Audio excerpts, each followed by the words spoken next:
नमस्कार दोस्तों, स्वागत है आपका मेरे YouTube चैनल राज शॉर्ट ऐप ट्रिक 57 पे। दोस्तों, आज हम अपने एक्सेल सीट पे दो सूत्रों का उपयोग देखेंगे, काउंटा और काउंटिव का। इन दो सूत्रों के हिसाब से हम अपने डेटाबेस में एक ऑफिस के लिए हम एक अटेंडेंस शीट तैयार करेंगे विथ सैलरी। हम यदि किसी ऑफिस में वर्क करते हैं और हमें कहा जाता है कि कुछ बंदे हैं, उनके सैलरी का हमें हिसाब किताब रखना है या उनके अटेंडेंस का हिसाब किताब रखना है, तो हम काउंटा और काउंटिव की सहायता से इस प्रकार की सीट तैयार कर सकते हैं। तो चलिए आज हम सीखते हैं काउंटा और काउंटा इफ से हम अपने सैलरी सीट को बनाना। तो देखिए, जैसा कि आप देख रहे हैं कि मैंने एक छोटा सा डेटा तैयार करके रखा हुआ है। ये एक तरह से हमारा अटेंडेंस सीट है। हमारा अटेंडेंस सीट जो है, इसमें कुछ बंदे काम कर रहे हैं किसी कंपनी में, किसी ऑफिस में, तो उनका जो है हमें पूरे हर दिन का मतलब एक माह का पूरा अटेंडेंस के लिए present, absent, leave, net salary, ये सारे हिसाब रखने हैं। तो ये कुछ मैंने पहले से ही तैयार करके रखा हुआ है। तो ये जो एरिया है, ये एरिया हमें ब्लैंक मिलता है, हम ब्लैंक बनाते हैं। इस एरिया को हम ब्लैंक बनाते हैं ताकि हम इसे बाद में फिलअप कर सके। वो तो डेली वाइज के हिसाब से हमें फिल करना होता है, कौन अब्सेंट है, कौन प्रेजेंट है। तो इसी के आधार पे जब हमारा जो मंथली फीडिंग हो जाती है, जब हम पूरा फिल कर लेते हैं, उसके बाद से हम जो है पर डे की प्रेजेंट, अब्सेंट, लीव और उसकी सैलरी क्या होती है, ये हम अपने सीट पे तैयार करके देखेंगे। तो चलिए शुरू करते हैं। मान लीजिए कि हमने कुछ डेटा तैयार करके रखा हुआ है। अब यहाँ पर हमें पहले सबसे पहले ये देखना है कि हमारा जो वर्किंग डे है वो कितना है। तो सबसे पहले हम वर्किंग डे के लिए हम अपना ये जो काउंटा फार्मूला है इसका इस्तेमाल कर लेते हैं कि हमारा जो कुल वर्क डे है वो कितने दिन का हो रहा है।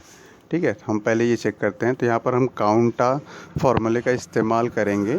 जैसा कि आप जानते हैं कि एक्सेल पे कोई भी सूत्र फार्मूला इस्तेमाल करने से पहले =2 का साइन लगाना पड़ता है, =2। अब यहाँ पर लेते हैं काउंटा। अब ये वैल्यू मांग रहा है। हम इस रो को पूरे का पूरा सिलेक्ट कर लेंगे। अब इसे क्लोज करेंगे और एंटर करेंगे। देखिए, अब यहाँ दिखा रहा है कि हमारा जो वर्किंग डेज है, ये एरिया जो है, ये जो है हमारा इतना एरिया 31 दिन का है। अब हम मंथली का सैलरी बना रहे हैं, तो हम इसे ड्रैग कर देंगे नीचे तक के। तो हमारा टोटल वर्किंग डे है जो वो 31 दिन के वर्किंग डे में चल रहा है। अब दूसरा, जैसे मान लीजिए कि हमें पता हो जाएगा, हम जब किसी ऑफिस या किसी भी जगह काम करते हैं तो हमें पता चल जाता है सैलरी के टाइम में कि पर डे की सैलरी कितनी है इन बंदों की। हमने एक अंदाज़ा लिया है, 250 रुपये पर डे का है। तो यहाँ पर हम पर डे की सैलरी यहाँ पर 250 रुपये ऐड कर लेंगे ताकि हमारा जो फार्मूला है अच्छे से काम करे। ये हमारा पर डे का सैलरी है। ठीक है, अब हमें प्रेजेंट, अब्सेंट, लीव और सैलरी को बनाना है। यहाँ हमने काउंटा फार्मूले का इस्तेमाल कर लिया है। अब आगे प्रेजेंट, अब्सेंट और लीव के लिए हम काउंट इफ फार्मूले का इस्तेमाल करेंगे। तो यहाँ पर लगाते हैं हम = काउंट इफ। अभी यहाँ पर हमें रेंज मांग रहा है, तो हम रेंज पहला रो को दे देते हैं, उसके बाद से लगाते हैं कॉमा। अब हमें चेक करना है कि प्रेजेंट कितना है। जो ये अनुराग नाम का व्यक्ति है वो 31 दिन में कितने दिन प्रेजेंट रहा है, तो ये हमें चेक करना है। तो हम लगाएंगे पी को हमें चेक करना है कि प्रेजेंट कितना है। अब इसके बाद से हम यहाँ पर एंटर प्रेस करेंगे, जिसके बाद से हमें जानकारी मिल जाएगी। अब देखिए, यहाँ पर दिखा रहा है कि अनुराग जो है वो 31 दिन में 26 दिन प्रेजेंट हुआ है। ठीक है, बाकी लोगों की भी सैलरी प्रेजेंट इसी तरह चेक करना है। तो हम एक सूत्र को बार बार लिखने वाले नहीं हैं, हमें अपने समय को कम से कम समय में हर जानकारी निकालनी है। तो हम इस सेल को सिलेक्ट करके नीचे जो दिख रहा है यहाँ पर प्लस का निशान जैसे ही बनता है, इसे क्लिक करके आप नीचे तक ड्रैग कर लीजिए। यहाँ पर सभी बंदों की प्रेजेंट जो है हमारे सामने आ गई है। अगला हमें देखना है एब्सेंट। सेम प्रोसेस है, काउंट इफ का इस्तेमाल यहाँ भी होगा। यहाँ पर इज इक्वल लगाएंगे, उसके बाद लिखेंगे COUNTIF काउंट इफ। अब यहाँ पर भी हम इसी सेल पूरा सिलेक्ट कर लेंगे, उसके बाद से यहाँ पर कॉमा लगा के अब हमें यहाँ पर जो कि है चेक करना है एब्सेंट, तो यहाँ पर ए लिख देंगे, उसके बाद से बंद करेंगे, एंटर करेंगे। तो अब यहाँ पर शो हो रहा है कि अनुराग जो है 31 दिन में 26 दिन वो काम पे आया है, प्रेजेंट रहा है, और 5 दिन एब्सेंट रहा है। बाकी सबके एब्सेंट चेक करने सेम, इसे नीचे तक के ड्रैग कर लीजिए, सारी डिटेल आ गई। ठीक है, अब अगला हमें चेक करना है लीव। तो इसमें इज इक्वल काउंट इफ, यहाँ पर भी रेंज मांग रहा है, फिर से यही रेंज सेलेक्ट करके देंगे।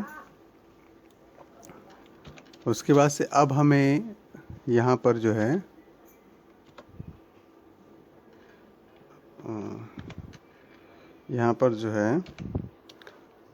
अब हमें लीव चेक करना है। तो लीव के लिए एल लगा देते हैं और इसे बंद कर देते हैं। याद रहे कि हमारे कॉमा के बाद में इन्वर्टेड कॉमा लगाने हैं। ठीक है, इन्वर्टेड कॉमा के बाद ही बंद करने हैं। तो अब ये हो गया है, उसके बाद से इसे एंटर करते हैं। तो देखिए अनुराग जो है ये यहाँ पर कोई भी लीव नहीं लिया है। ठीक है, यहाँ पर लीव नहीं लिया इसलिए 0 दिखा रहा है। अब इसे भी नीचे तक के हम ड्रैग कर देते हैं, ये ड्रैग हो गया। अब यहाँ पर जितने लोगों ने लीव लिया है, कितने कितने दिन तक लीव लिया है, एब्सेंट कब तक रहे हैं, प्रेजेंट कितने रहे हैं, सारी चीज़ों की जानकारी हमारे पास इकट्ठी हो गई है काउंट इफ़ की सहायता से। अब चूंकि हमें पता है कि एक बंदे की सैलरी 250 रुपये पर डे की है, तो अब हमें नेट सैलरी तैयार करनी है मंथली में। मंथ के लास्ट में हमें सैलरी बनानी है कि किस बंदे को कितनी पेमेंट मिलनी चाहिए। यहाँ पर सीधा सा फंडा लगेगा कि हमें जितने दिन सामने वाला प्रेजेंट है उतने दिन की ही सैलरी देनी है, एब्सेंट या लीव की सैलरी नहीं देनी है। अब यहाँ पर सीधे सीधे हम इक्वल लगा देते हैं और जितने प्रेजेंट हैं, ठीक है, प्रेजेंट जो हैं ये एरिया है, इसे हम नहीं लेते हैं। हमारी जो पर डे की सैलरी है, पर डे की सैलरी पे क्लिक करते हैं, उसके बाद से हम गुणा करते हैं, मल्टीप्लाई कर देते हैं जितना प्रेजेंट डे है इसका। अब इसे एंटर करते हैं। देखिए अनुराग की जो सैलरी है 26 दिन की सैलरी हमें मिल गई, कितना 6500। बाकी सबकी चेक करने के लिए नीचे तक ड्रैग कर दीजिए, सबकी जानकारी मिल गई। तो इस तरह से काउंटर और काउंटिव की सहायता से हम एब्सेंट, प्रेजेंट, लीव और सैलरी सारी चीज़ें हमने मंथ के एंड में बना के ये सीट को कंप्लीट कर दिया है।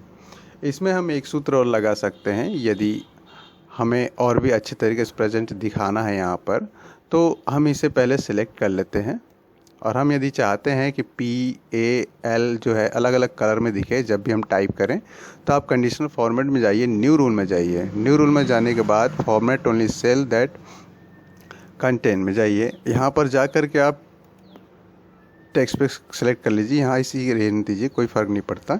यहाँ पर हम डाल देते हैं P, हमें P को अलग देखना है। यहाँ पर गए, फिल में जाके हम P को हरे में देखना चाहते हैं, तो यहाँ पर कलर सेलेक्ट करके ओके कर दिए, फिर यहाँ पर ओके कर दिए। अब देखिए जितने भी P हैं यहाँ पर हरे कलर के हो गए। सेम प्रोसेस से आप L को, A को अलग अलग कलर दे सकते हैं ताकि और भी अच्छा दिखाई दे। तो दोस्तों उम्मीद है आपको वीडियो पसंद आया होगा।